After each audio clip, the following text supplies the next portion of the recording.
are in the diaspora. Do we have a data bank of Nigerians in the diaspora? We have to work on that. We need to know our brothers and sisters who are in the diaspora. His Excellency, Professor Yemi Oshibanjo, SAN, CON, is around. He is touring the exhibition stand right now and will shortly be with us. Once again, we want to urge everyone to take your seats, please. We don't want people standing or moving around when he comes in. And we would once again urge you, please put your phones on silent. If you haven't done so, please do that now. All phones should please be on silent. Immediately His Excellency comes in, we expect all of us to stand up as he comes in. Thank you very much. Thank you, my brother. It's a good announcement. We expect decorum.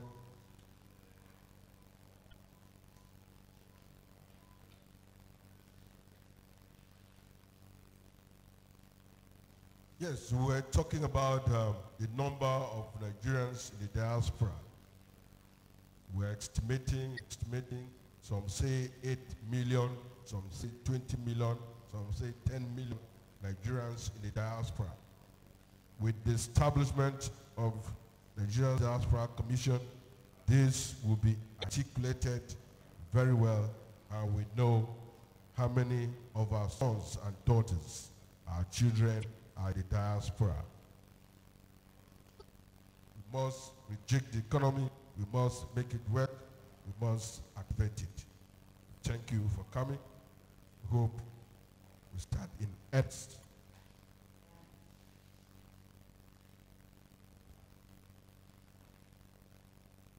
If you have our dignitaries that have not been recognized, please come forward and let us know so we recognize them appropriately.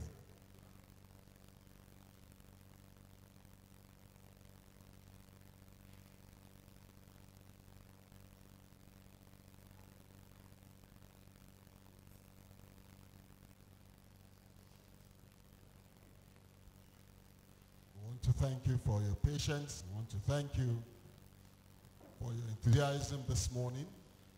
I recognize once again my boss, who is here, the Honorable Minister of State for Foreign Affairs, Ajia Khadija Ibrahim. Madam, welcome. Thank you very much for being here. We recognize some of our sponsors who have made it possible for us to have this program. We recognize Stone Bank. Thank you very much for your sponsorship. It's valued. We recognize as well Bank of Industry. We appreciate your sponsorship. Rwanda, thank you for your fights you have promised us. And we also acknowledge Sterling Bank for your contributions to us. We want to thank our gold sponsorship from Bauchi State Government. Please, we appreciate them for their sponsorship of this event. We truly are pleased with our partners as well, and there are other stakeholders in this project that we are part of today. We recognize the Nigerian Investment Promotion Commission, the Nigerian Export Promotion Council. We also acknowledge the Infrastructure Concession Regulatory Commission, who have joined to sponsor, to organize this program in conjunction with the Nigerian Diaspora Alumni Network, NIDAN, under the initiative of the Diaspora Events International, DEI. Thank you very much, all our sponsors. Please, can we appreciate the sponsors who have helped us to make today a possibility. Thank you very much.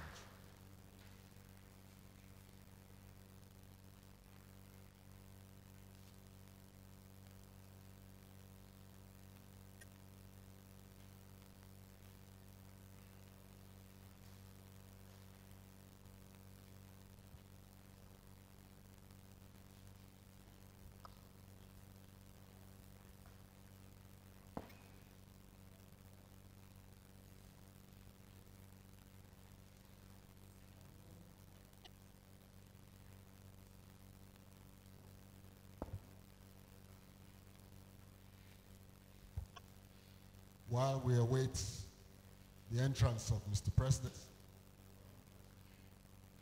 we acknowledge that yesterday we had quite a few presentations, rather quite a number of presentations, that looked at all the sectors that the summit aimed to address.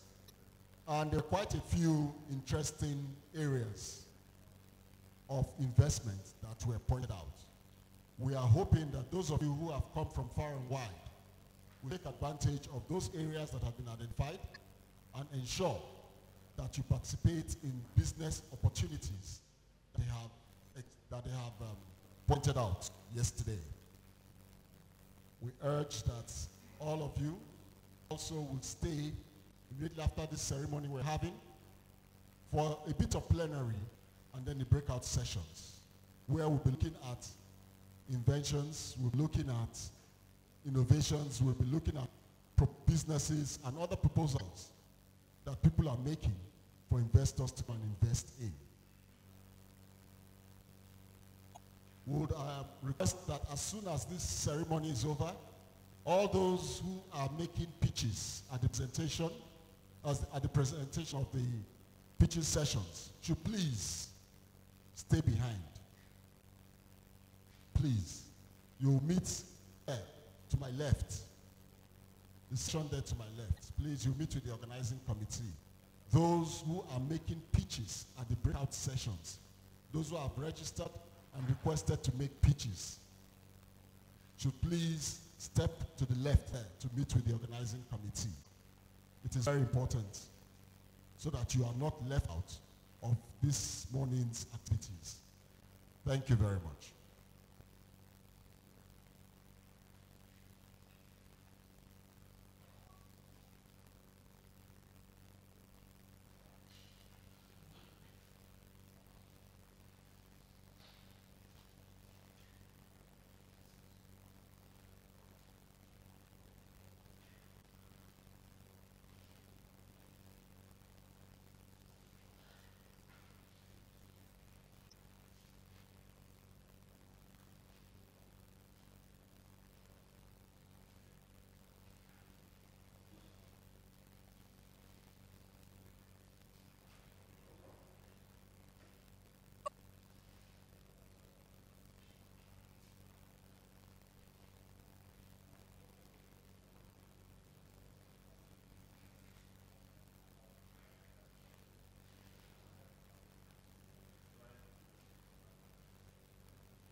We apologize for the slight delay. For those of you who before coming in have gone around, you will realize that there's quite a lot of items being exhibited. And so the Vice President is taking his time to go through the exhibition stands to see what people have to offer. Both those who are here and those who have come from outside the country to showcase what they have done. We would also request you to take your time during whatever break we have to make your own effort to go around the exhibition stands yourself and see what people have on display. You just might be surprised. There's a business opportunity waiting for you there. Thank you.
Here's a little song I wrote.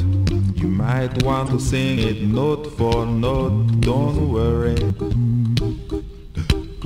be happy. In every life we have some trouble, but when you worry you make it double. Don't worry, be happy. Don't worry, be happy now.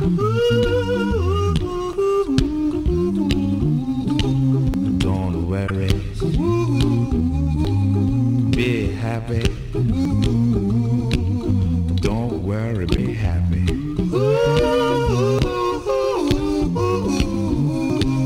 Don't worry, be happy. Don't worry, be happy. Ain't got no place to lay your head. Somebody came and took your bed. Don't worry, be happy.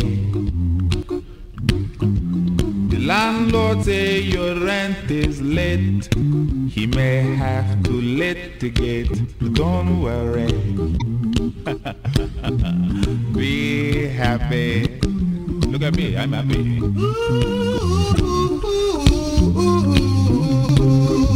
Don't worry,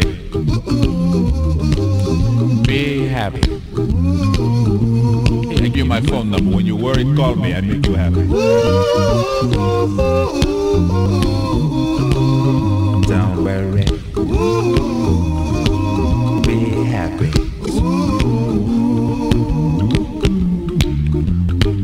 Ain't got no cash, ain't got no style, ain't got no gal who make you smile. But don't worry, be happy. Cause when you worry your face will frown, and that will bring everybody down. So don't worry, be happy. Don't worry, be happy.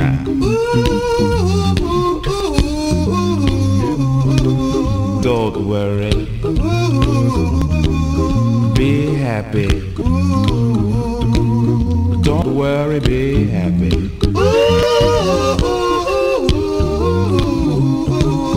Don't worry, be happy. Don't worry, be happy. Now there is this song I wrote. I hope you learned it note for note like good little children. Don't worry, be happy. Listen to what I say. In your life expect some trouble. When you worry you make it double. Don't worry, be happy. Be happy now. Don't worry. Please take note that this ceremony is going to be very tightly handled. We will not have much time. As you well know, today is a very important day, a very important day for the Federal Executive Council. They have their meetings today. So his presence here will be shortly. The President is coming, so as represented by His Excellency, the Vice President. So please, let us be settled in our seats. Let us all settle down in our seats. We can exchange our greetings and felicitations later.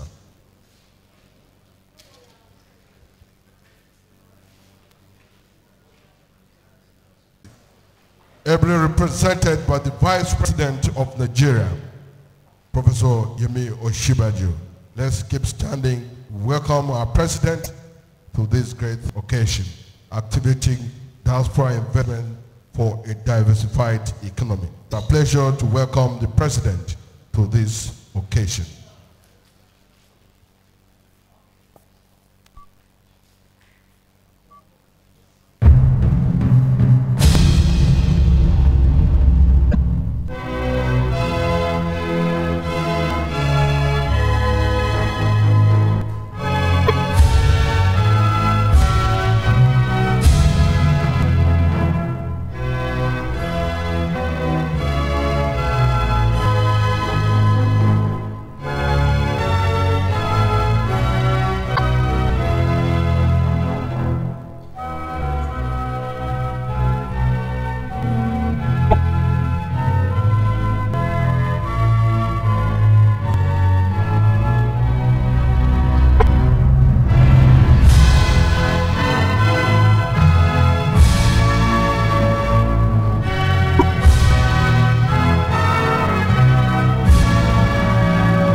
Thank you for that national anthem. Please be seated.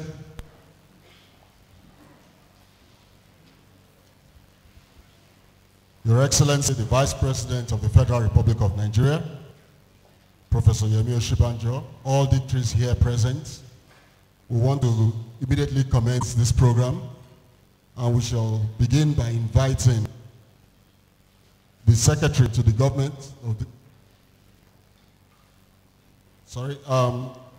we have here the Senior Special Assistant to the President on Foreign Affairs and Diaspora, Honorable Abike Dabiri Arewa, for her opening welcome remarks. Thank you very much.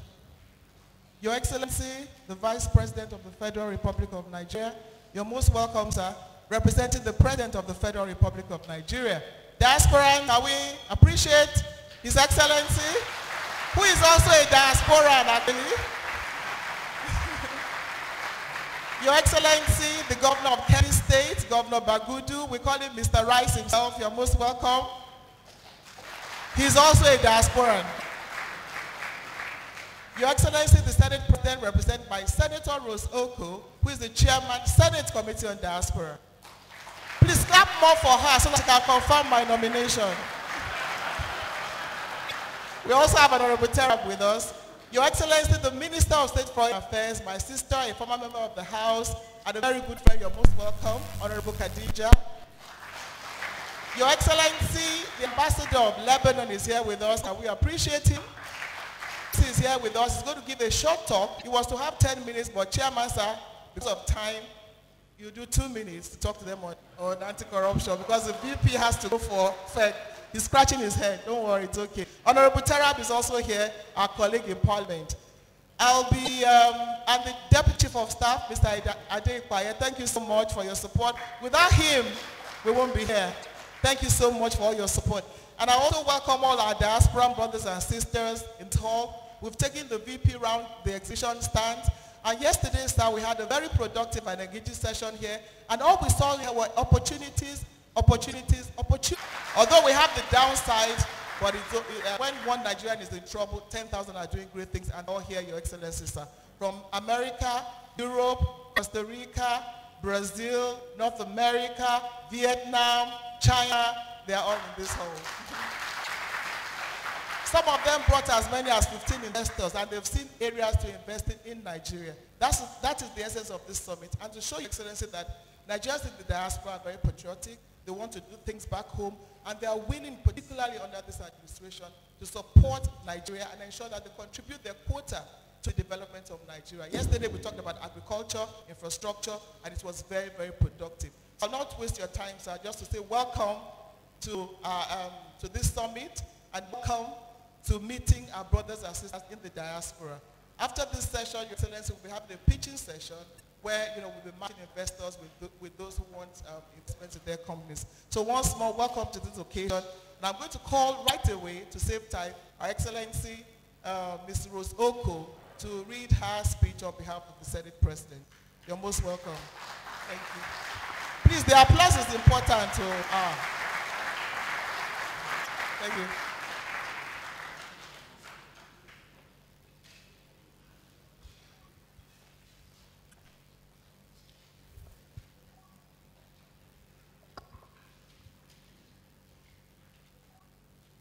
I want to assure my sister and my former colleague, Honorable Abeke Dabri, that I don't need an applause to be able to confirm her. She was the first chairman. She was the first chairman of House Committee on Diaspora, and she did so very well. Your Excellency, the Vice President, here representing the President of the Federal Republic of Nigeria, the Governor of Kebbi State, Senator Bagudu, Honorable Ministers, Your Excellencies, members of the Diplomatic Corps, heads of departments, agencies. I am representing the Senate President today, and he has asked me to please tender his apologies for his inability to be here today. I read his address. I've been told to speak for a very short time. I'll try as much as possible to abridge this address, which is a bit rather long. I am pleased to be here in this auspicious gathering organized to invite the participation of the diaspora in addressing issues pertinent to the development of our country. I'm impressed with the array of dignitaries, both international and local, that have been here since yesterday up to this morning. This spread affirms a growing interest in home affairs as it underscores a real need to get our economy working for all. This inaugural Diaspora Summit is designed to evolve functional strategies to attract foreign direct investment through the engagement and collaboration of the Nigerian diaspora community. It is particularly germane in two respects.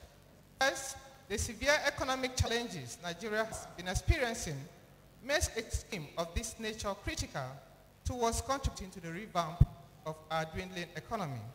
Second, the e-citizen submissions by the international development agencies that the enormity of financial resources, of knowledge, human capital, and international contacts and networks at the disposal of the diaspora makes this community a resource base of any country desirous to transform its social economic development challenges. This explains why developed and developing economies of the world, especially those of Asia and Africa, are turning to their talented nationals in the diaspora by engaging them towards ensuring that they contribute their huge potentials to the development of their nation. These are principally achieved through remittances, investment, technology, skill and knowledge transfer, education and healthcare development, among others. To this end, it is essential to draw on the experiences of China and India, the two nations that boast the greatest number of diaspora community in the world, to illustrate the desirability of collaborating the diaspora towards fast-tracking the attraction of foreign direct investment. This economy is one sector that is multi-pronged with deep-rooted impact on the lives and activities of everyone in the polity. This means that economic matters will still affect you and your family, even when you decide not to be interested in it. Distinguished ladies and gentlemen, the National Assembly, Your Excellencies, distinguished ladies and gentlemen, the National Assembly, which I have had the privilege of presiding over, has enacted laws to direct the course of economic revamp, including the ease of doing business, which has given more confidence to the business community. In essence, this Senate has been at the vanguard of attracting meaningful presence by way of investment into our fold. Let me enumerate a few areas that the diasporans may be interested in looking at foreign direct investment in Nigeria. Let us look at the field of agriculture, where it has been said that the continent is predicted to reach $1 trillion by 2030, inevitably competing with oil on returns. On the entertainment front, Nollywood, which is producing more movies in the global movie industry than any other country apart from India's Bollywood, contributes over 5% of Nigeria's GDP. Our music industry has set a regional standard for quality, content, and value that is attracting the attention of the world. According to PricewaterhouseCoopers, Nigeria's entertainment and media sector is projected to be the fastest growing in the world in the period between 2017 and 2020.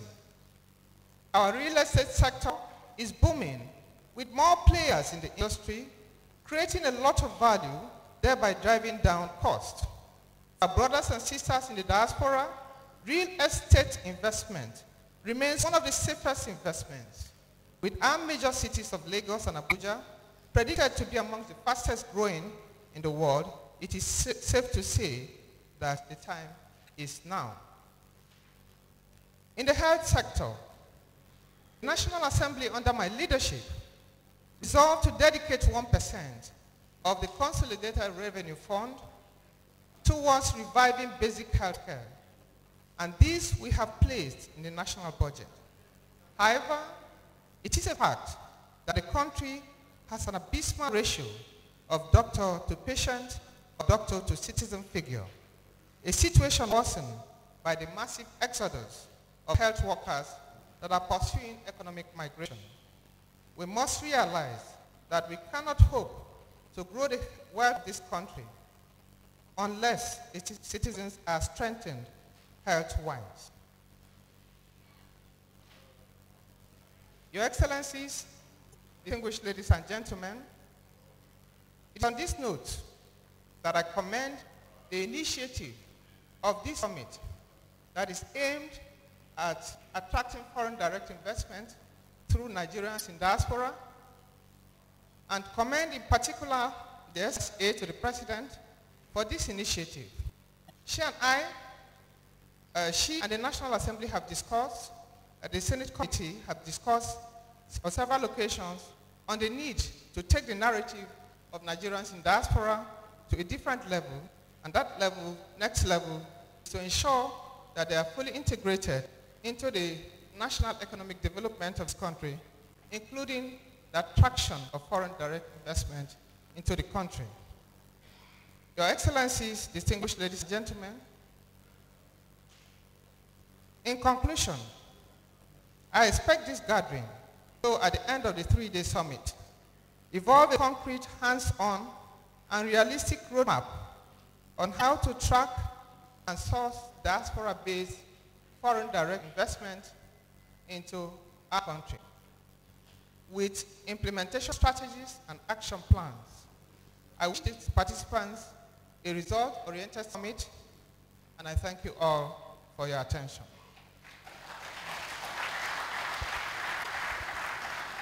Thank you very much, distinguished Senator Rozoko, on behalf of Yewande Sadiko, that we've been unable to take your goodwill message, but we recognize that you're here and will to greet everyone present. Thank you very much on behalf of the Senior Special Assistant to the President on Foreign Affairs and the Diaspora.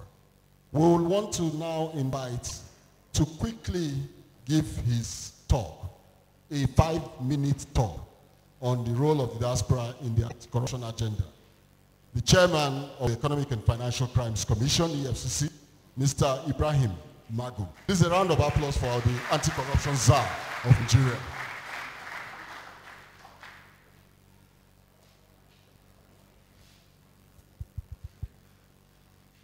Thank you very much.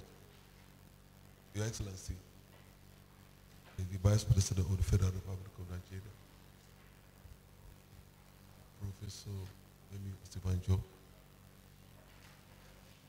Your Excellency, the Governor of Kebbi State, Alhaji Atiku Abubakar, Your Excellency, I want to ask for your indulgence to permit me to stand on the existing protocol.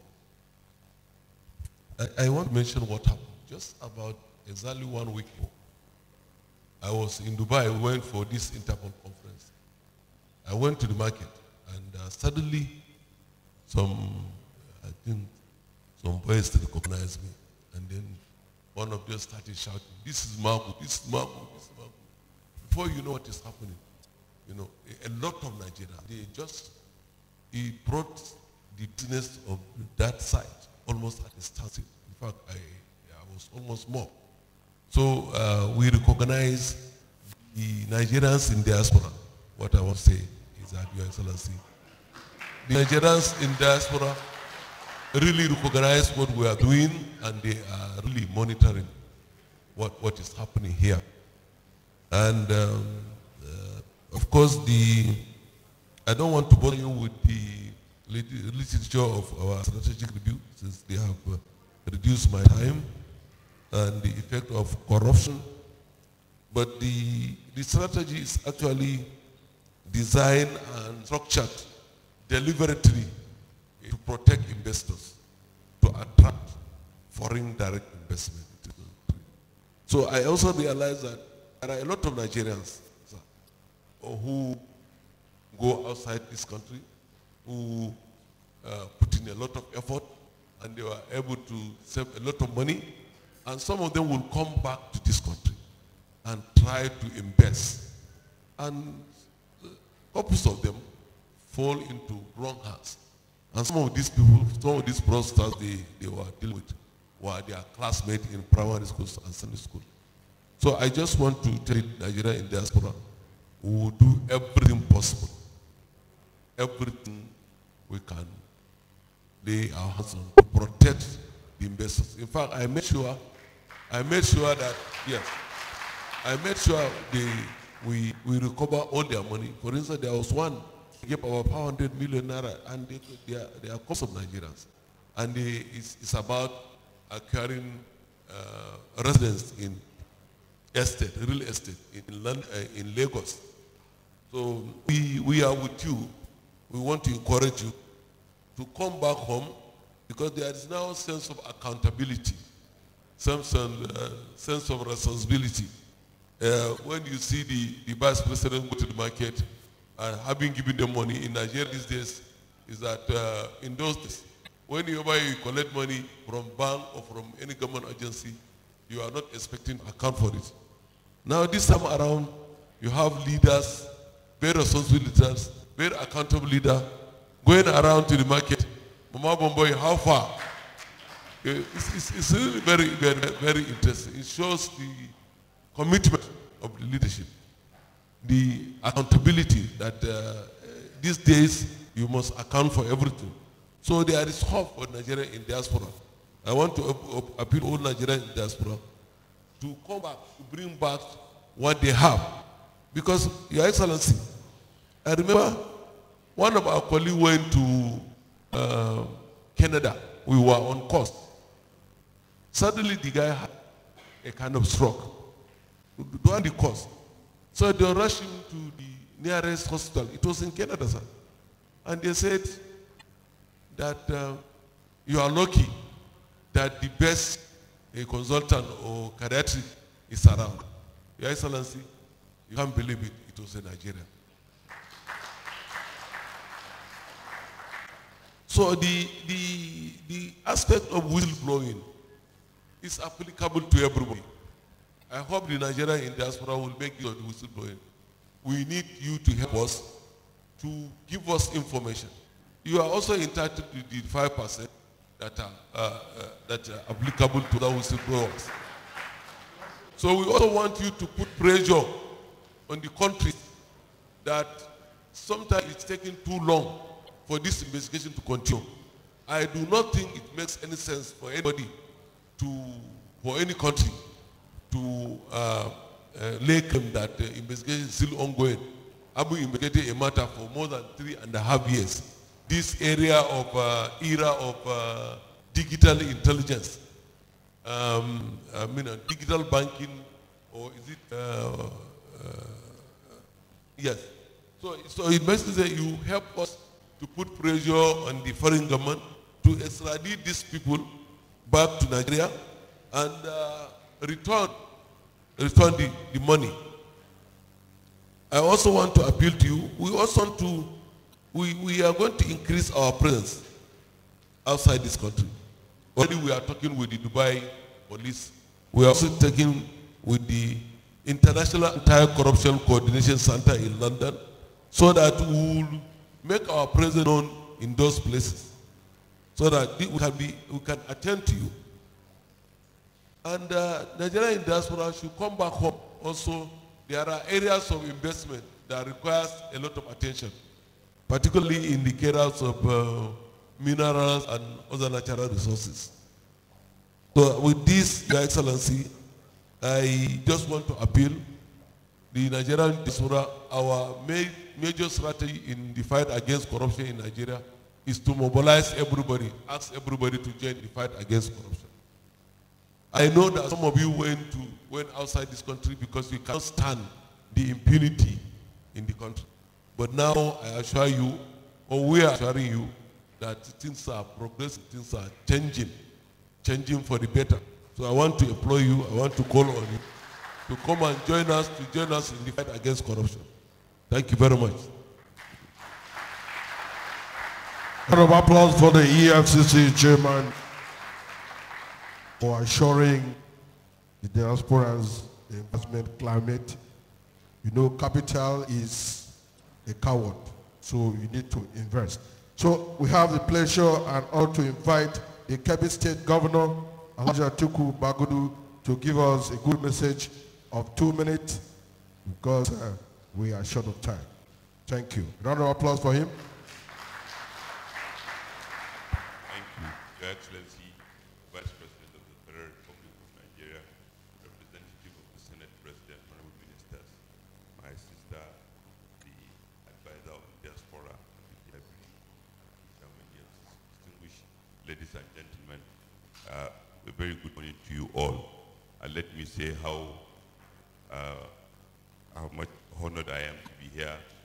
And certainly this is a testament to the great effort of Abike Dabiri to mobilize the diaspora community so that we can collectively make Nigeria better. And it couldn't have come at a better time when we have a very, very committed leadership in President Muhammadu Buhari and Vice President Yomi Osibajo, who have literally opened their doors and made themselves available to consider all those policy issues that can help facilitate the development of Nigeria.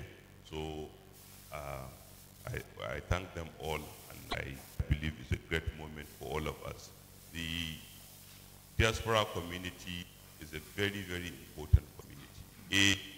In telling the world who we are, in taking our products to the world, and in telling us what our potentials mean to different parts of the world. I want the Japanese, those diaspora community members in Nigeria, Nigerian diaspora in Japan, to take Kebbi rice to Japan, take Lake rice to Japan, Canada, Chile, and so our cashew nut, the hardworking Imo women who are always very early of the morning selling cashew nut on the roadside, want this cashew nut, which is better than what you can find anywhere in the world, and so on and so forth. And what we have seen in the last 3 years is a demonstration of the fact that it can be done. President Muhammadu Buhari said, in the idea, let us grow what we eat, and let us eat what we grow. As in further to that policy and the guidance, able guidance of Vice President Julius Bayo, today Nigeria is importing 90% less rice than it used to import. We are all self-sufficient in rice. And more than that, we are not just self-sufficient, the competitiveness and the nutritional value of what is being produced in the 96 states of Nigeria shows that we should be the ones selling rice to the world, not the other way around. And I'm sure there are many other commodities of Nigerian origin that you can help us take to the international marketplace. Help us in the way that they can be packaged to be accepted. Help us in the way that regulatory agencies in different countries can accept and reduce the discriminatory practices. But it is equally important we look up to you to help us challenge those systemic barriers to trade that countries have imposed on us, which have made it impossible for us to sell to them on a fair and competitive basis, which also make us literally dumping ground of goods which we are better capable of producing. The international capital market, some of you are in Wall Street, some of you are in financial institutions around the world, and we believe you have the ability to help us inform so that our leadership can be better able to respond to systemic barriers to capital flow, which is limiting our growth. And I'm sure when Mr. Vice President speaks, I'm sure some of these issues will donate to speak and will all be the better for it. Thank you very much. Thank you, Your Excellency. The purpose of this summit is investment, and to address our minds to the investment direction, I would like to call on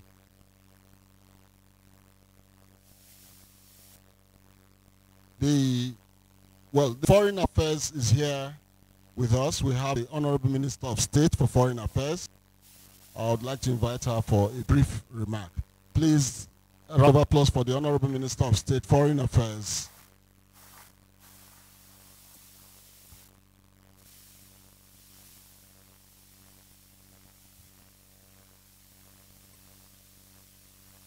Your Excellency, the Vice President of the Federal Republic of Nigeria,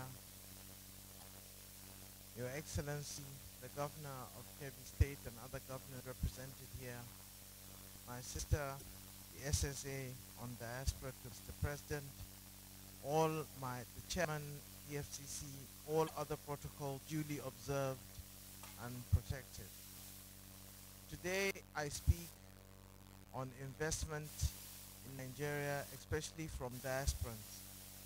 I think I have to first of all congratulate and commend my dear sister Abike Dabiri Erewa for organizing this event, because without her this whole thing would not be possible, and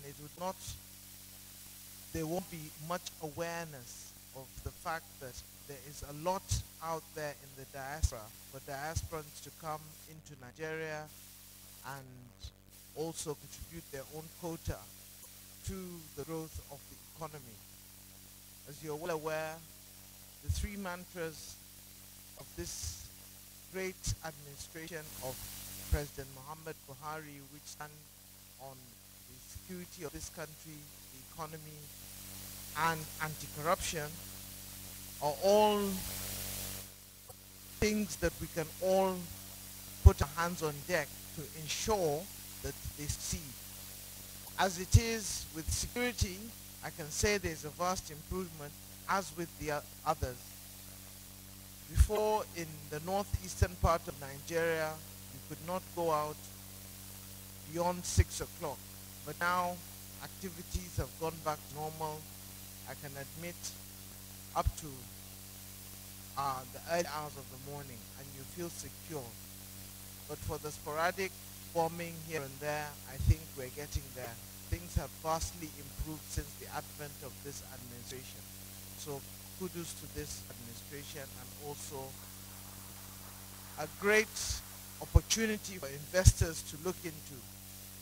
I know there's a lot of adverse publicity on the fact that this is not safe for investment in Nigeria, but I can assure you that we in the Foreign Affairs Ministry do get a lot of people that come forward that are interested in investing in Nigeria in all the mineral and all the oil and other resources that are vastly available in this country. Nigeria is a truly blessed nation. I must admit to you that investing in Nigeria is not a waste of money or is not a waste of time. It is actually investing a whole lot of money in something that is worth your while. So I am really expecting a lot of people to apply for employment in Nigeria or also invest in the businesses that are available in the country so that the economy can grow from strength to strength. I think my brother, the anti-corruption czar, has spoken about anti-corruption, so I don't need to go there. And I'm sure the Vice President will expand on other issues. So once again, I must congratulate my sister, and we need more of these things to happen so as to make the whole world aware that Nigerians mean business. Thank you very much for your kind attention. Thank you, Honorable Minister, my boss. We are gradually coming to the climax of this morning's ceremony. And to set the tone for the address by His Excellency, we want to invite Madam Investment herself to come up and speak and give us a brief overview on the investment issues that we are looking at. Please, a round of applause for this Executive Secretary, Chief Executive Officer, Nigerian Investment Promotion Council, Ms. Yewande Sadiku. Good morning all, and all protocols to be observed. I don't have a lot of time, so I'll keep it short. I'll just highlight a couple of things that we're doing in relation to investment in Nigeria for your purpose. It is true that diaspora Nigerians remit a lot to Nigeria. It is also true from a study that was done recently that most of that remittance is actually not investment related. Most of the remittance is consumption related. Only 30% of it is investment related. The portion that is investment related largely goes to real estate. There's some investment directly, there's investment in securities.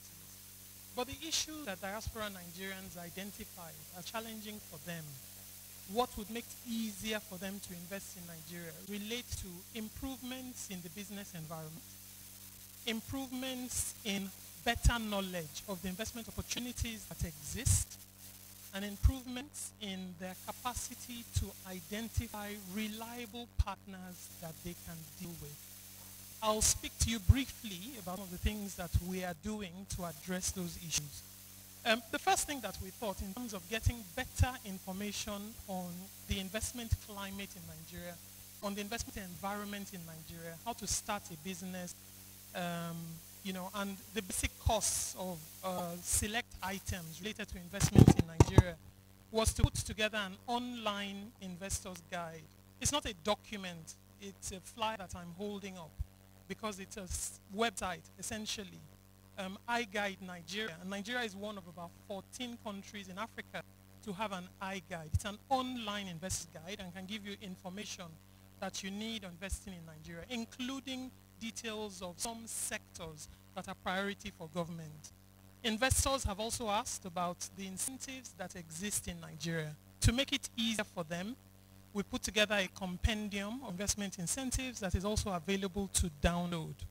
Now, in the context of getting access to investment opportunities that are available, NIPC has been profiling investment opportunities across Nigeria. We're trying to do this on a state-by-state basis, essentially so that we go through the trouble of finding the investment opportunities that exist, profiling them on a standardized basis, and making them available on a website that diasporans and all investors can take advantage of. It's particularly important that diaspora Nigerians take advantage of these opportunities because the object is to share them with all investors. We're interested in all investors, whether they're diaspora Nigerians or not. And it'll be a shame if foreign investors take advantage of the opportunities and diaspora Nigerians or other Nigerians do not. I'll keep it short, like I said, because I don't have a lot of time. Thank you. Thank you, thank you. I'll now invite an address by the President of the Federal Republic of Nigeria, His Excellency Muhammadu Buhari, GCFR, represented by Vice President of Nigeria, Professor Yemi Oshibaju. A round of applause for our president. Smart and upward mobile.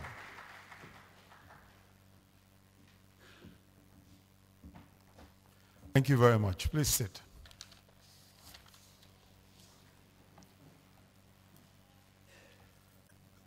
The Senate President, ably represented by the Chairman, Senate Committee on Diaspora, Senator Rose Oko, Your Excellency, the Governor of Kebbi State, Governor Atiku Bagudu Abubakar, Your Excellency, the Governor of Bauchi State, represented today by Aminu Musa, the DG Investment, Bauchi State, Honorable Minister of State, Foreign Affairs, Hajia Khadija Abba Ibrahim, the Lebanese Ambassador to Nigeria, Your Excellency Hussam Diab, the convener of this event, the Honorable Abike Dabiri Erewa, Senior Special Assistant to the President on Diaspora Issues, heads of federal government agencies and parastatals, distinguished guests, ladies and gentlemen.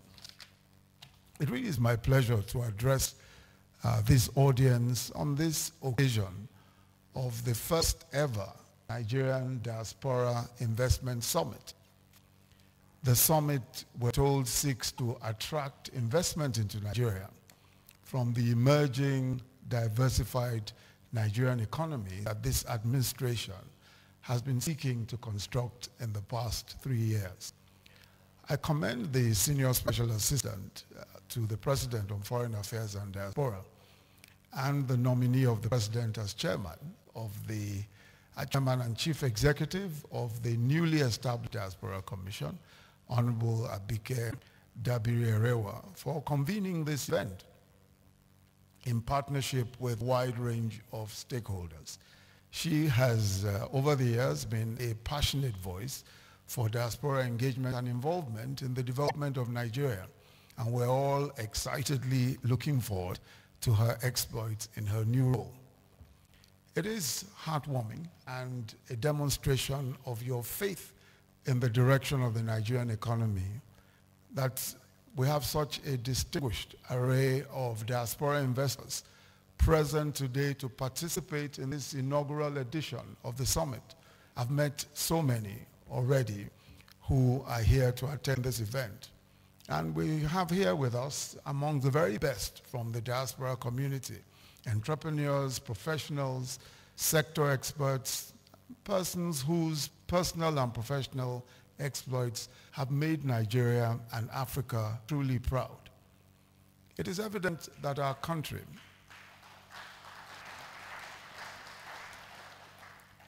it is, I think, quite evident that our country's greatest resource is not in its material resources, but its human resources, the abundant talent, ambitions, and the energy of our people, qualities that we carry about with us everywhere we go in the world. Practically through the ages, nations and peoples have realized the immense potential and benefits in harnessing and utilizing their diaspora to drive national development. Considering that Nigeria has one of the most resilient, hardworking, intelligent, and resourceful people in the diaspora, in every field of human endeavor, it will be tragic indeed if we were to fail to tap that immense potential.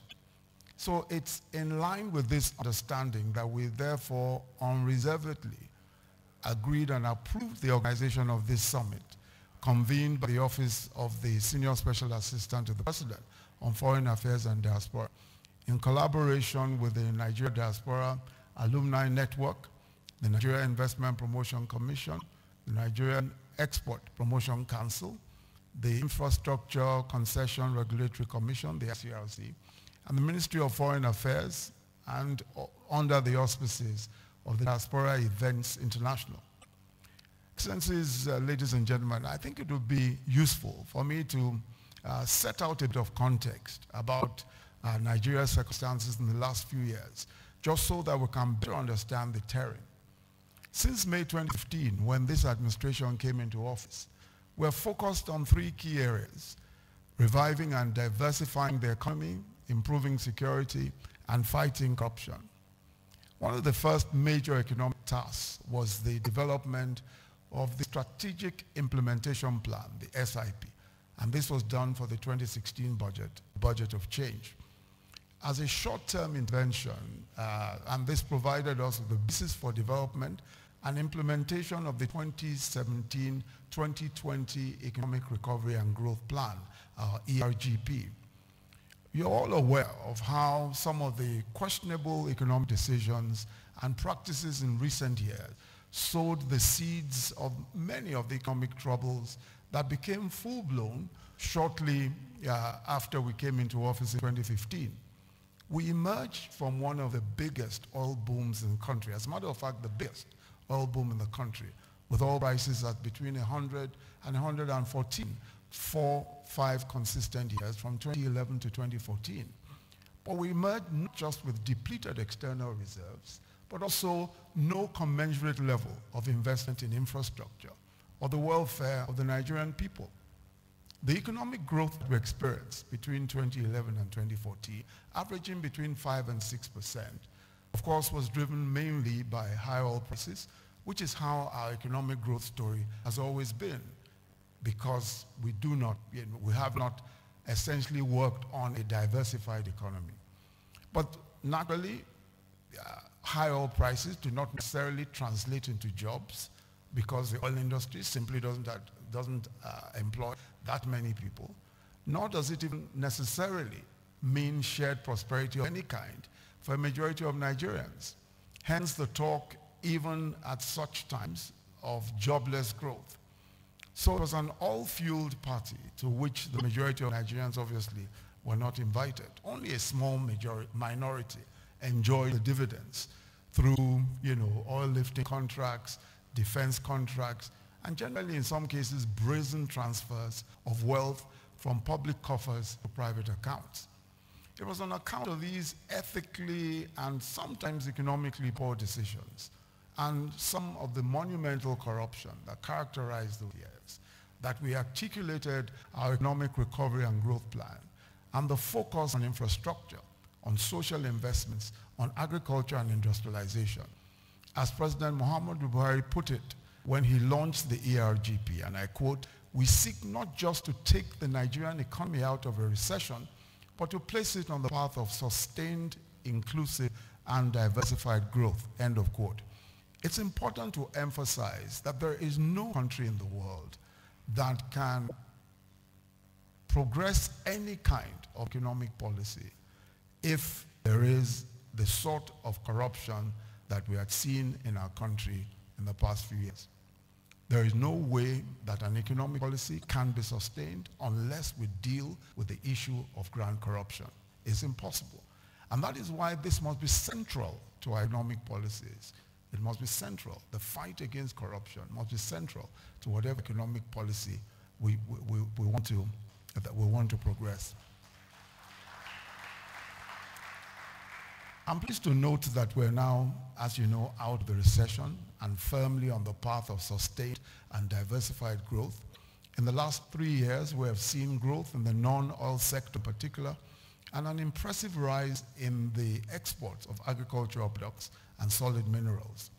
We've added 6 million new taxpayers since 2015, a 50% increase in the taxpayer base as part of efforts at diversifying government revenues. Inflation is down from 18% in 2017 to about 11.1% today.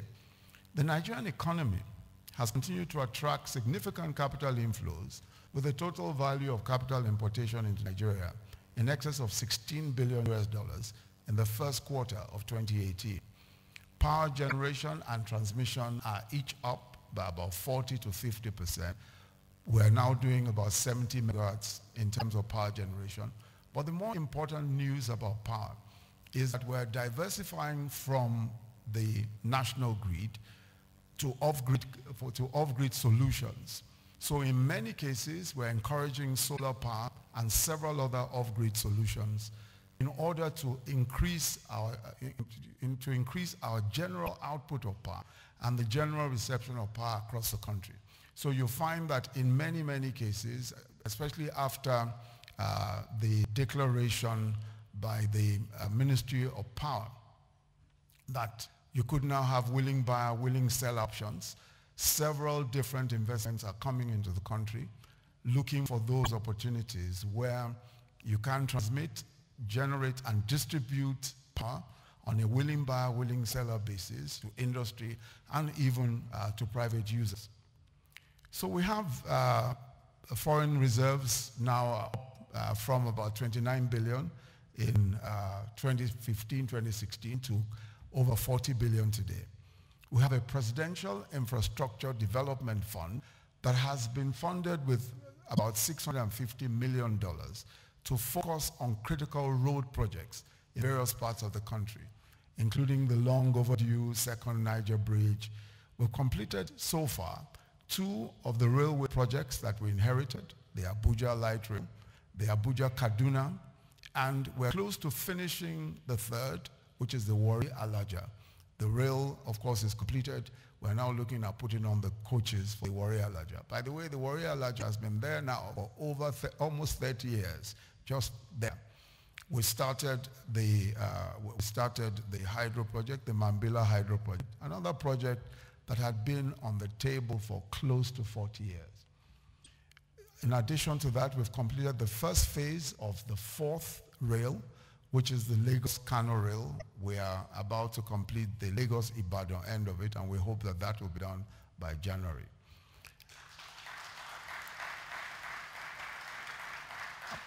Apart from the dismal state of the national infrastructure over the years, Nigeria's challenging business environment has also substantially raised the cost of doing business. And this, as you know, discouraged domestic and foreign investors. And this is why we put in place, the President set up the Presidential Enabling Business Environment Council, PEBEC, and he asked me to chair that council. This was established in 2016 with the target of attaining at least the first 100 ranking in the World Bank's Ease of Doing Business Index by 2020. In 2017, Nigeria rose in ranking by 24 places, and that has been our best performance since. And we're hoping to be able to move up another 20 spaces by the next year. We remain optimistic that as we intensify activities in implementing the Economic Recovery and Growth Plan, the economy will maintain a sustainable growth momentum.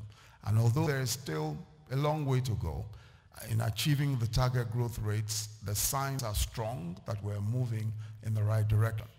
Let me at this point reiterate that the diaspora which you represent is central to the implementation of our Economic Recovery and Growth Plan. We recognize that the government's role in the 21st century must change from being any kind of sole provider or sole driver of the economy to simply taking its rightful role, which is an enabler of the necessary environment to drive private sector-led innovation and market-based solutions. In the area of security, which remains a major concern, we've made progress in the fight against terrorism, even as there are, of course, some recent setbacks. And these have raised our resolve to completely neutralize the terrorist threat that Boko Haram represents. Between 2016 and 2017, the Global Terrorism Index indicated that the number of deaths caused by Boko Haram in Nigeria actually dropped by about 80%. In 2015, over 17 local governments in the Northeast were under the occupation of Boko Haram. And many forget also that both Abuja, Kaduna, Kano were under threat by the frequent incursions of Boko Haram. Today, none of that is in existence. Today, no local government is under the occupation of Boko Haram. More than 1 million displaced persons have returned to their communities since we took office, and thousands of abducted persons have been freed. We remain committed to ensuring that those who are held in captivity, especially some of the Igbo girls that are left, are freed, and all of those who are held in captivity are freed.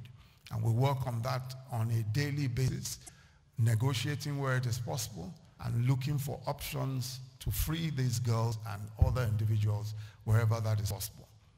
Roads, schools, hospitals, and airports that have been shut in the years in the Northeast have reopened. We've also averted our efforts, and with the support of the international community, we have stopped a looming specter of mass starvation in the region that prior to Boko Haram was one of Nigeria's major food-producing areas. In the North Central, we've also seen a de-escalation of banditry and violence. In the hotspots, parts of Benue, Taraba, Plateau, and Zamfara, and recently Kaduna, we've rolled out perhaps one of the most intensive multi-agency security operations in recent history. And this is starting to bear fruit with the dismantling of several criminal networks that have been terrorizing these areas in the past few years. In the area of the Niger Delta, we have a new vision, which I'm sure you're well aware of, for the Niger Delta, which has focused on attaining holistic security as a foundation for investment and economic prosperity. And that has produced dividends that strongly indicate that we're on the right path. Oil production has risen from dismal levels in 2016. In 2016, at some point, we were actually producing less than 1 million barrels of oil a day on account of some of the problems in Niger Delta. Today, we're averaging about 2 million barrels a day since in 2018. And we're also seeing the first set of privately owned modular refineries, which are being developed as part of the private sector component of the vision. We are currently, and some of those are in Delta and River State. One of them is a brownfield project that is being expanded from a 1,000 barrel per day capacity to 10,000 barrels per day, while the other is a greenfield investment. In fact, as of yesterday, another of those modular refineries was coming on stream. For those who may recall some of the engagements we had with the Niger Delta, we did promise that we will ensure that we're able to put in place some of these modular refineries that are actively engaged with the local communities. So in each of these efforts that we're seeing with modular refineries, the communities are actually equity holders. They're actually stakeholders in each of these modular refineries. And this for us is important in ensuring that communities themselves are economic stakeholders in some of the developments going on and the economic opportunities that are in the Delta. We've seen added evidence of the critical nexus between security on the one hand and jobs and economic prosperity on the other. The fight against corruption, we've seen a huge clampdown on grand corruption that robbed us of millions of dollars in military spending and all contracts. We've scaled up the implementation of policies like the Treasury Single Account, the TSA, the bank verification number, BVNs, which we've used effectively to cut down not just ghost workers, but also to track illegal movements of money. And we've introduced the whistleblowing policies, presidential initiative on continuous audit to clean up the civil service, salary, and pension payrolls. We've made significant asset recoveries, and our asset recoveries, especially cash asset recoveries, now form a revenue item in our budget. So you look at any of our budgets, you will see you'll see an item called recovered assets. You'll see a line that is devoted to recovered items, because we think it's important that even when we recover these items, there's a transparent process of disbursing the items, and that's why we put it in our budget as a line, and it comes in as one of the revenue streams. In addition to landed property and other assets, we've increased recovery of landed property and other assets. We've increased our cooperation with foreign governments. This has resulted in the signing of agreements aimed at plugging the loopholes through which public funds have been siphoned abroad. The result is that more of our commonwealth, more of Nigeria's resources is staying behind in Nigeria to develop the country. And that is why, despite earning 60% less than the previous 5 years, we're spending almost 5 times more in terms of investment in capital and infrastructure. Today, in the past two budget cycles, we spent 2.7 trillion on capital alone, 2.7 trillion naira. And that's the highest spend in the history of Nigeria. To continue to make progress along these fronts, we strongly seek the cooperation and continued engagement of the Nigerian diaspora. The ERGP, that's our Economic Recovery and Growth Plan, actually outlines options for diasporas to invest in Nigeria through such mechanisms as our National Social Housing Program, our foreign currency bonds. In 2017, we launched Nigeria's first ever diaspora bond, and this was oversubscribed. We also launched our first Sukuk bond and green bonds. We are the first country in Africa to launch a green bond, a government green bond. And all of these are investment opportunities that we believe the diaspora can take advantage of. I'm told that we're going to go on another round of the diaspora bond, which we hope more of our diasporans will take advantage of. The ERGP, yes, I think I see some very willing investors clapping. I hope that every one of us here is able to take advantage of it. The ERGP, that's our Economic Recovery and Growth Plan, also outlines a plan for a diaspora medical assistance program. And this is to encourage Nigerian medical professionals abroad to provide volunteer health services here in Nigeria. These initiatives and many more will be driven to implementation, I hope, by our newly established Diaspora Commission, working hand in hand with government agencies, with the private sector and the diaspora community. As a government, we will support whatever will facilitate the mobilization of investment and talent into Nigeria. Nigeria today, as you know, is one of the leading countries in the world in terms of diaspora remittances. Every year, Nigerians abroad send back almost the equivalent of about 20 billion US dollars, almost the equivalent of our federal budget. Even as foreign investments have ebbed and flowed over the years, the remittance flows, a large percentage of which is informal, has remained largely stable. So our diaspora community is an important resource in terms of revenues for Nigeria. The Nigerian diaspora, like most African diaspora, have an emotional connection with their homeland, and that has implied that has impelled them to maintain contact with their home countries. Internet and social media have, of course, made it even easier for us to stay connected. You can read the news online, contact family and friends, all sorts of cheap messaging applications and all of that. And we believe that on top of all of that, you have a personal stake in the future of what you will always consider your home country. No matter where you go, Nigeria will always be your home country. And for that reason, you have a stake as important as the stake of every one of us who is here at home. And far-sighted nations all over the world have taken the unique opportunity of that attachment to their home countries to encourage and indeed leverage the financial resources and experiences and the expertise of the diasporas in building their national economies. There's no doubt that many of you here have invested in some way or the other already in Nigeria, and your being here alone is evidence of the fact that you are keenly interested in continuing to invest in property, in savings, and in businesses here. What we want to do as a country is to help create the environment that allows your investments to be made in a structured manner that brings maximum benefit to the Nigerian economy and to you.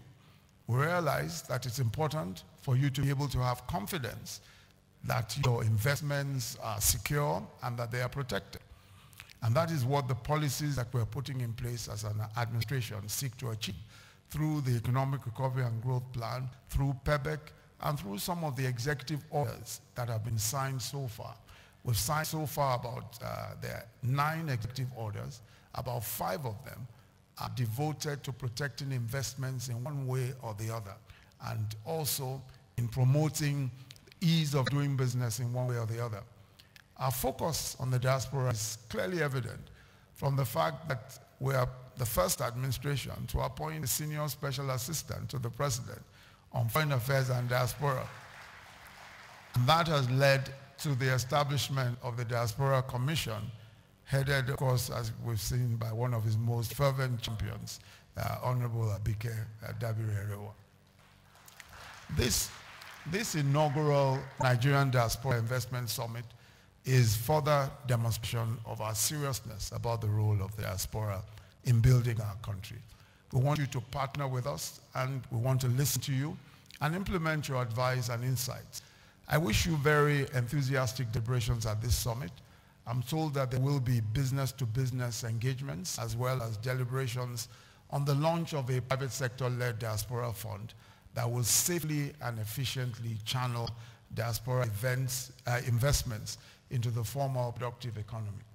I urge you all to take full advantage of the various opportunities that are offered at this summit, and I encourage you to consider seriously expanding your footprints in your country. Visit often, be on the lookout for investment opportunities, and stay abreast of news and happenings. I want to thank you all very much for listening, and I wish you a very, very fruitful day here in Nigeria. Welcome home. Thank you.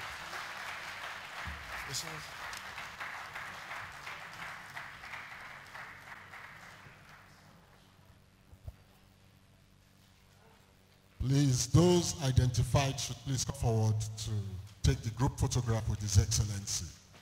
Those identified.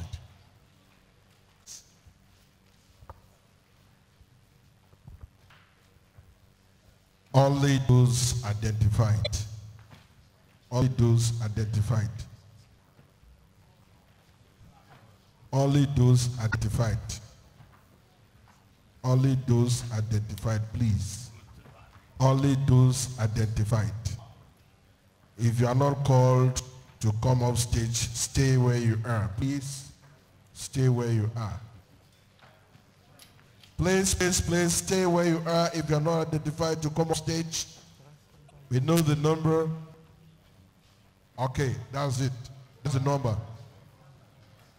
Yes. Others, that's the number. Right? Line up, don't just line up and go behind.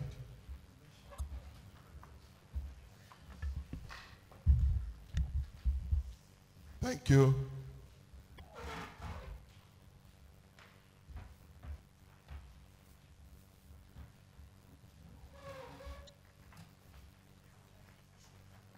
Thank you very much. We shall all remain standing, please.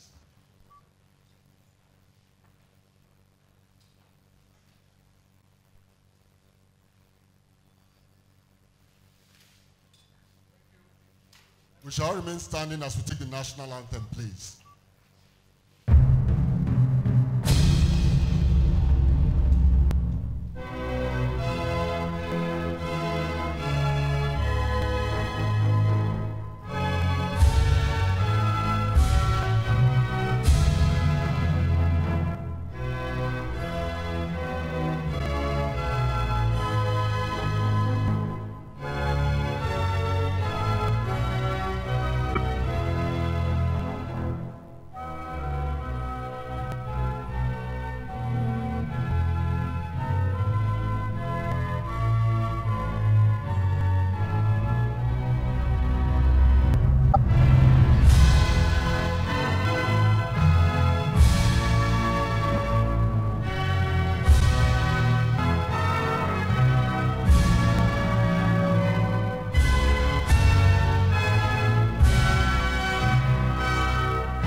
Vice President will take his exit now, and we appreciate sincerely his presence here. As he goes, he will be serenaded by Her Excellency on the saxophone.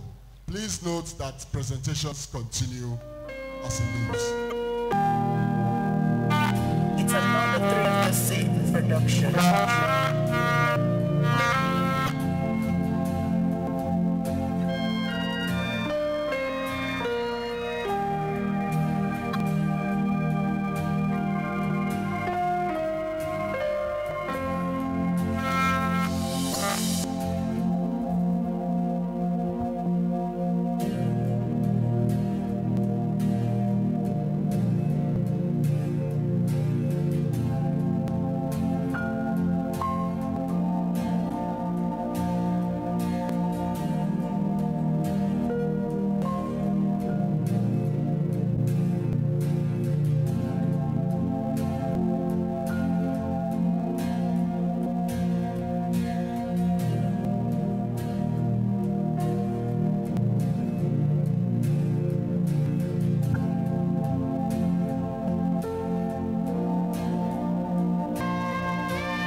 Continues. Let us resume our seats. The program continues.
Please, shall we settle down? Please, let us settle down so that we can attend to the next item on the agenda this morning.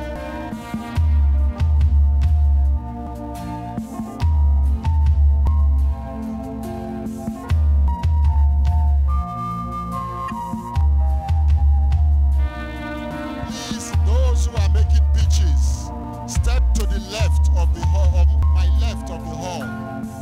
Those who are making pitches during the pitching session, those of you who have projects that you want to present, looking for investors, please come to my left, to the left side, my left side, your right side of the hall, please. All those who are making pitches, go to the left side of the hall.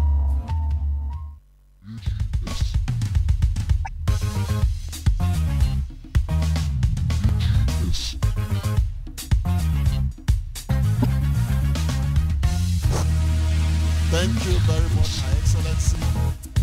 We've enjoyed that brief interlude. We'll ask you to settle now so that we commence. Please settle down.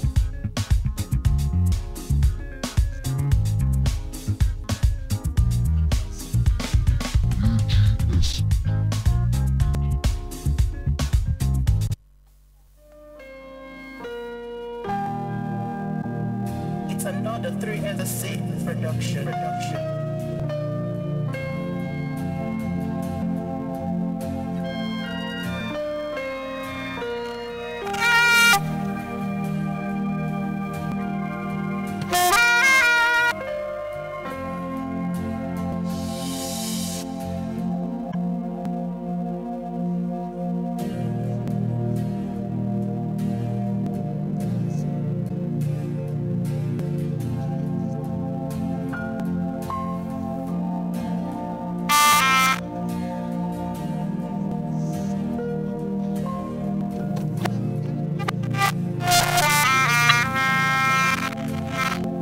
My left, please. Pictures to my left. Pictures go to my left.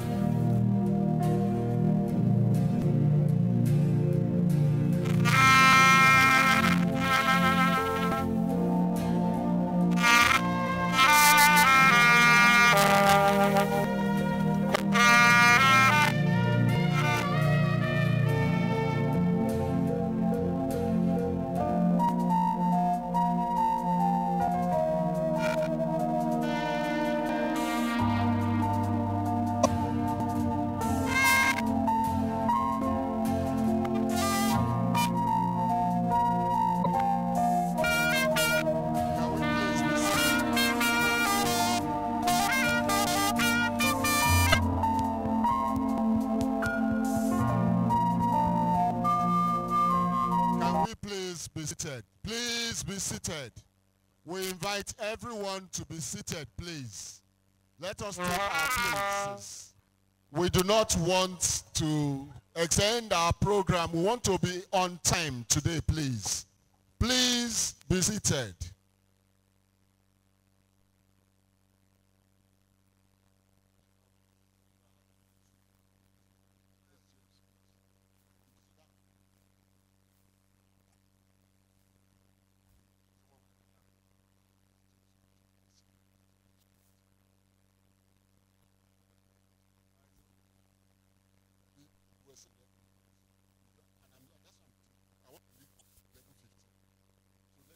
Please, we need to get this program moving so that we can keep to time, so that we can attend to the things that need to be done today.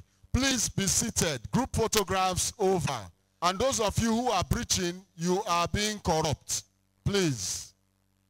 It is corruption to disrupt the program.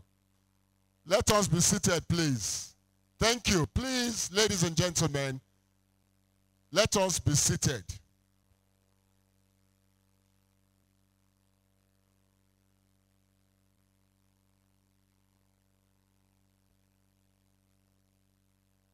We are going to have brief plenary session. Let me draw your minds to what we are doing this morning. We are going to have brief plenary session. After we have the plenary session, which is going to be brief, by 11:30 we are going for our tea break. We shall then, after our tea break, move into breakout sessions, which will end with lunch. And then we shall all go to our respective places to refresh and get ready for tonight's dinner, which is for invited guests only. Please, if you do not have an invitation to the dinner, you will not be allowed to come in. So only invited guests for dinner. So I would ask again, President Obanogo, please, can we settle down? Can we sit down, please? Thank you. FIRS, we want to begin. Please let us settle down. It is my pleasure to call on the representative of the Secretary to the Government of the Federation, who is here with us, representing the SGF, Mr. Boss Mustafa, Mr. Emmanuel Agudi, to deliver the SGF's address. Please a round of applause for him as he comes up.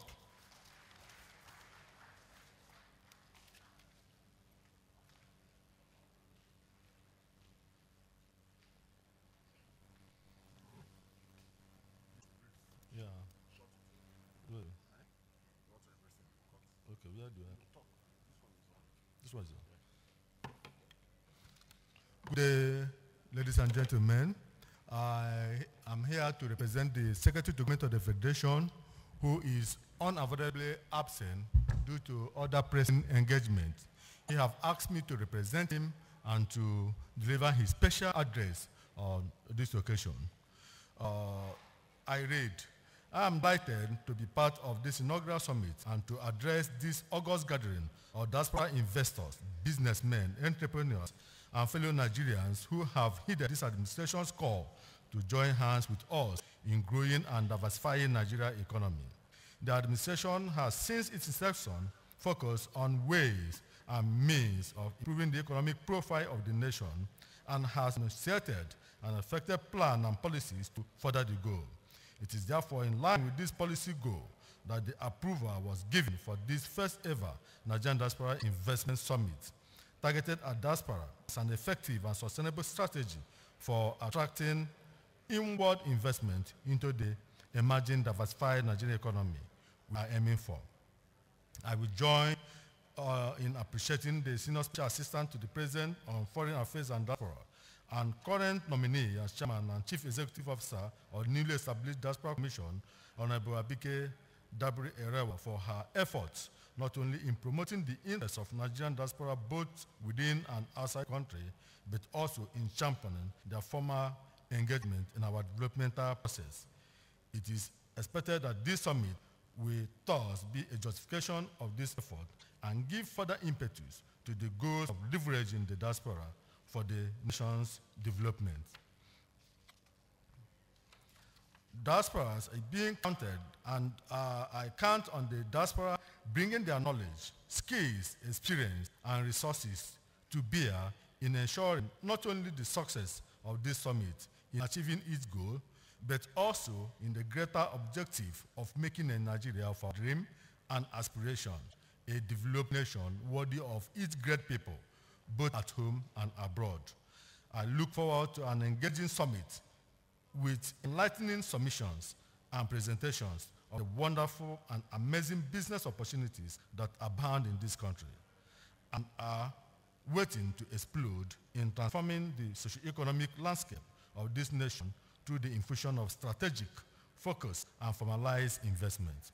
The federal government of Nigeria on its part is committed to ensuring the security of such investment, provision of enabling environment, and the development of necessary plans and policies to aid the attainment of this objective. I have no doubt in my mind that the summit has the capability of to create prospects for sustainable investment opportunities and businesses to be actualized. The expected outcome will positively impact the nation's path towards sustainable development in line with efforts of this administration and aspiration to all of its citizens, including the diaspora. Thank you all. Thank you all. Thank you very much, Mr. Agodi, for the SGF's remarks to this community gathered here today. May I invite those who were part of the receiving line to please occupy the front seat. Those of you who were part of the receiving line, please could you move forward to occupy the front seat, please? Thank you. Please, and then I would enjoin all those still standing to please sit down. We believe the diaspora community are bringing best practices to bear. Let us also have some of that best practice being displayed here as we gather. So please, we want to continue with Mr. Winky.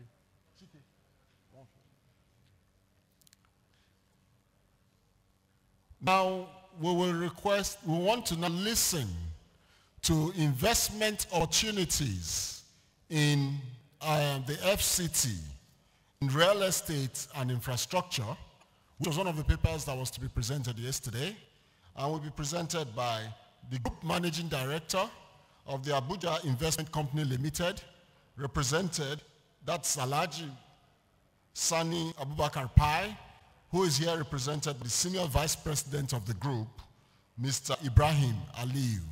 Please, Mr. Ibrahim Aliyu, could you please step forward? A round of applause for Mr. Ibrahim Aliyu, as he takes us through some of the investment opportunities in real estate and infrastructure in the FCT. Thank you.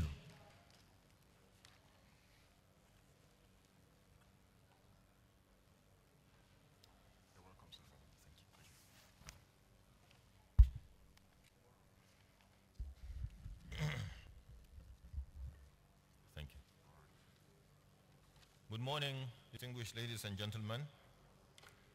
Please once again permit me to stand on all existing protocols. My name is Ibrahim Aliu, Senior Vice President, Abuja Investment. I'm here on behalf of my Group Managing Director, Alhaji Abubakar Sani Pai, who is out of Abuja on official engagement. It is a privilege to speak at this very important summit, the Diaspora Summit, been organized by the Senior Special Assistant to the President on Diaspora. We've been asked to speak on the subject infrastructure and real estate, structured infrastructure for sustained growth. And we've been given 5 minutes. So I'm just gonna, we had prepared a more detailed presentation, but because of the time constraint, I thought I would just talk through some points which are key to what we are doing and can give you some indication as to how you can go about engaging with us or engaging with the FCT in terms of doing investment activities.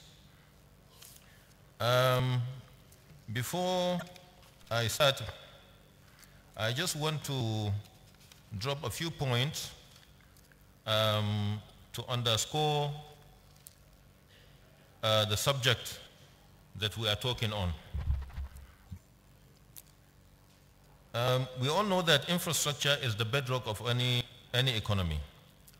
And studies have shown that there's a direct correlation between the infrastructure index of any nation and the development or economic growth of that country.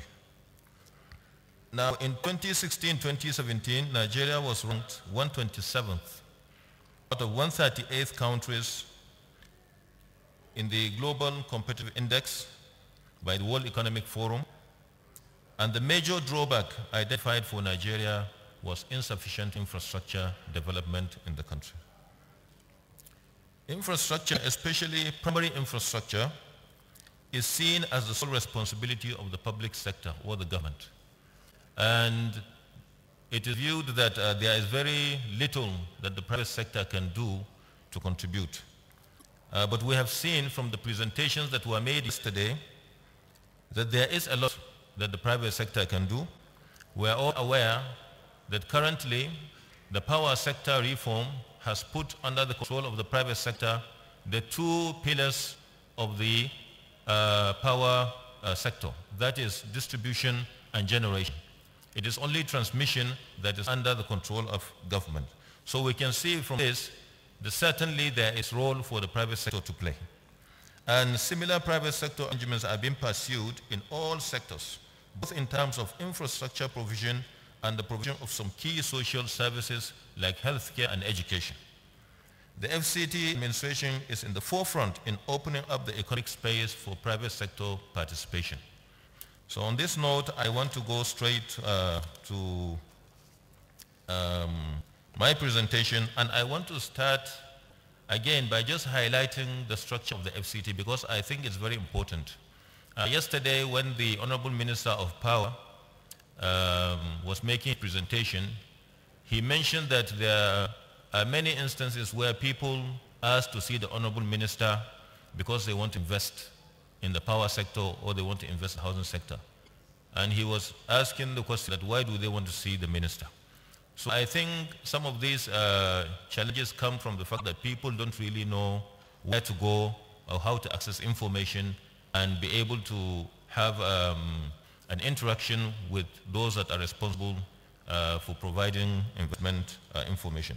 So I'll just take you briefly through the structure of the FCT so that you understand how we operate. Now the FCT structure, we have the Federal Capital Territory Administration, which is the highest decision body responsible for policy, and it is headed by the Honorable Minister of the FCT. supported by the Permanent Secretary and the secretaries of the mandate sectors like education, health, social services, transportation, area councils, and the rest. Then we have the Federal Capital Development Authority, which is the body charged with the responsibility to develop the physical infrastructure of the city. We also have two key agencies that are responsible for investment in the FCT.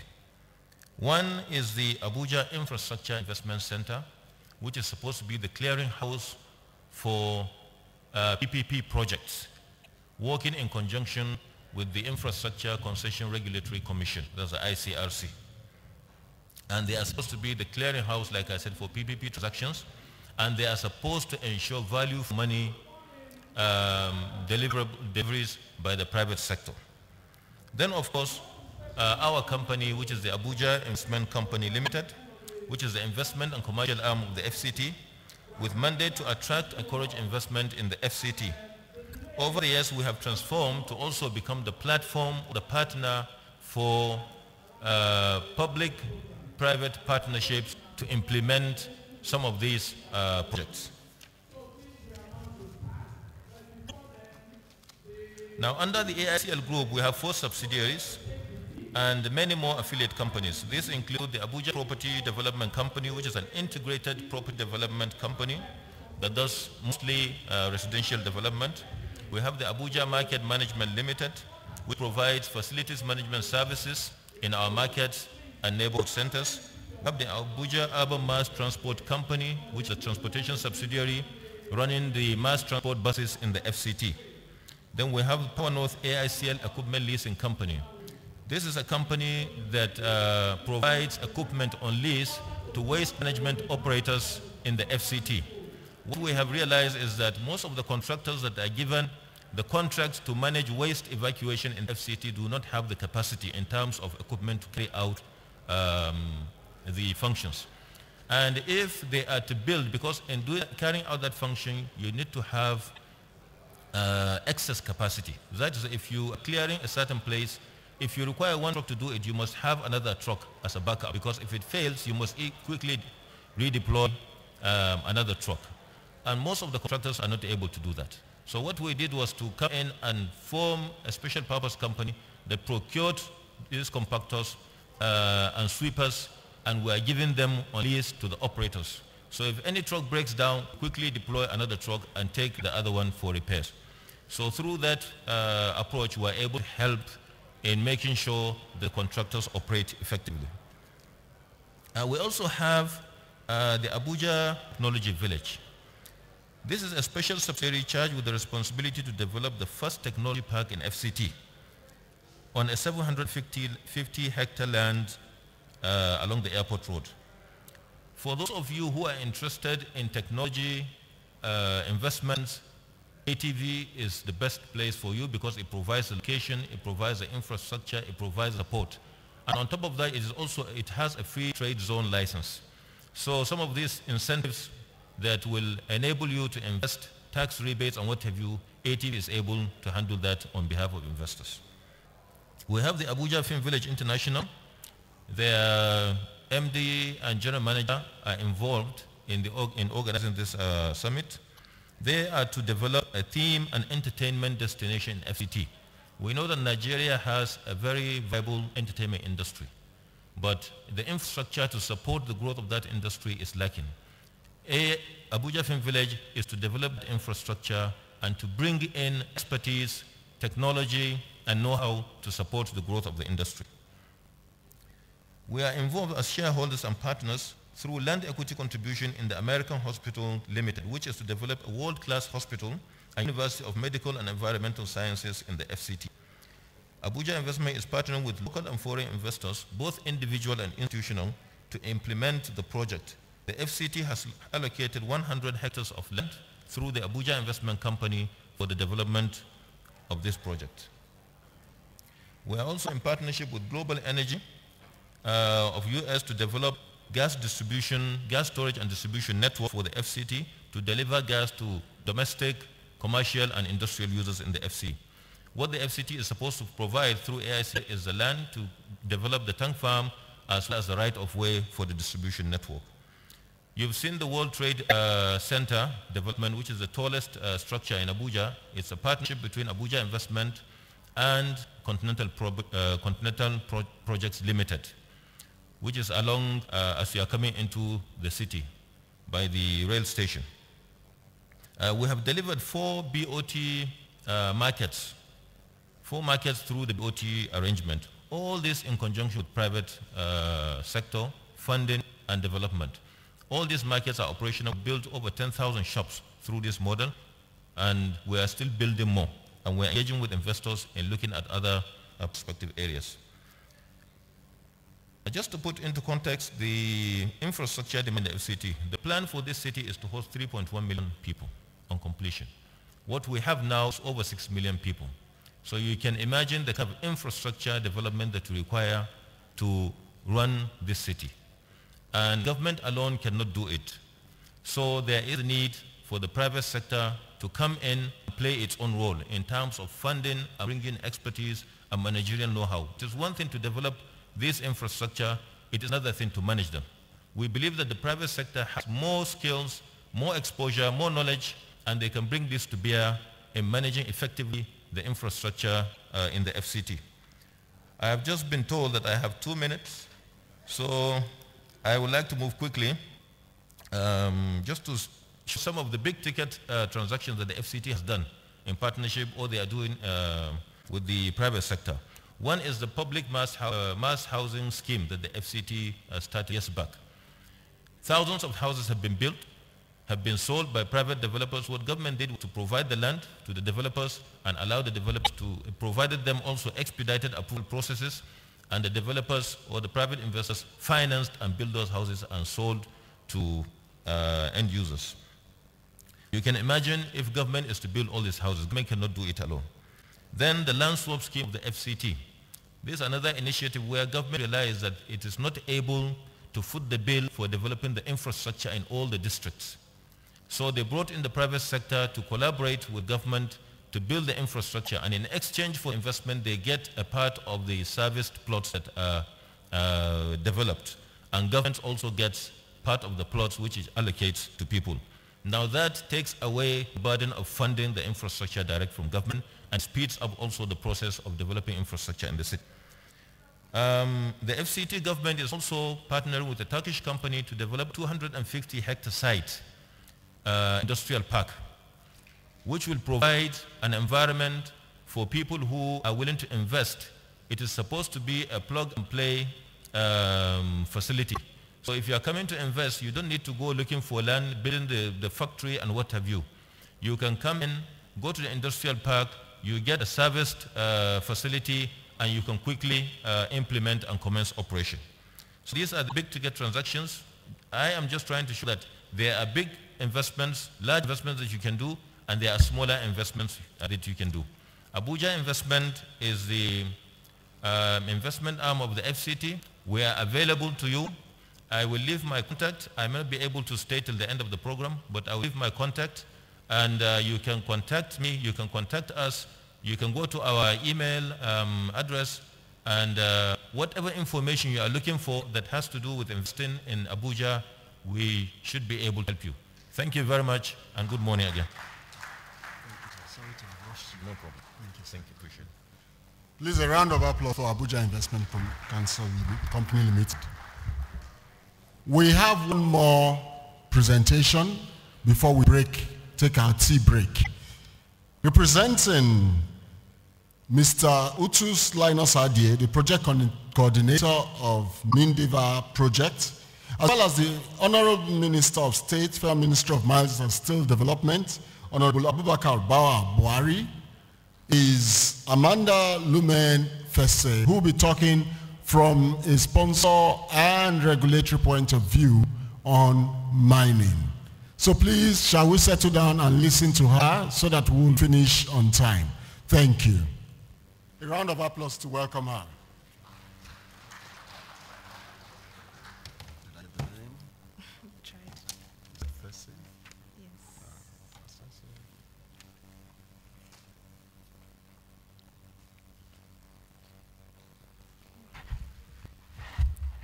Good morning, ladies and gentlemen. All protocols observed. My name is Amanda Lumun Fesi. I'm with the Ministry of Mines, working under the Mineral Sector Support Project for Mineral Sector Support for Economic Diversification Project. I'll be speaking to you about the policies and initiatives of federal government for the mining sector, as well as the investment opportunities.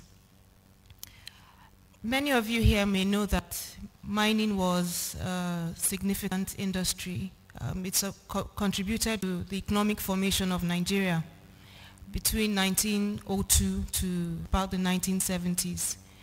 Many here also may not know that Nigeria was a mining destination. Nigeria is strategically located within West Africa. West Africa is an established mining territory. Countries like Ghana, Mali, Burkina Faso are established destinations. Guinea is a rising destination for bauxite and iron ore. Senegal is also an emerging destination. But unfortunately, Nigeria is an unexplored territory, significantly unexplored territory. In spite of our diverse and favorable geological potential and the diverse minerals, we have base metals, we have metallic minerals, precious minerals, bulky minerals, and so on. In spite of that, there is a dearth of exploration. So this is an opportunity for investors because it's untapped. However, it is strategically located. And we've also been able to assess that the geology in Nigeria matches that of Brazil. As I started earlier, the mining thrived it was well organized and thrived between 1902 to the 1970s. Then it contributed to large-scale production and export and stimulated infrastructural development. Specifically, we were thriving in tin, columbite, and coal. Coal contributed to the development of the Enugu metropolis and also the development of a power plant at Oji River. Tin contributed to the development of a power plant in Jos and also the emergence of a sleepy town called Jos into a modern city at the time. Unfortunately, the sector began to decline with the commercial discovery of oil and the nationalization decree. This is around the 70s, such that in the 80s, the sector was in a comatose state. All the foreign experts who had managed the sector over decades and dominated the scene had left country and were left with inefficient operators. By the 2000s, the government took the decision to diversify the mining sector as well as agriculture. And the game changer for these reforms was the Nigerian Minerals and Mine Act, which was enacted in 2000. We call it a game changer because the driving philosophy of the act is private sector driven mining sector, with government playing the role of administrator and regulator. At the end of the reforms, which were supported by the World Bank in 2012,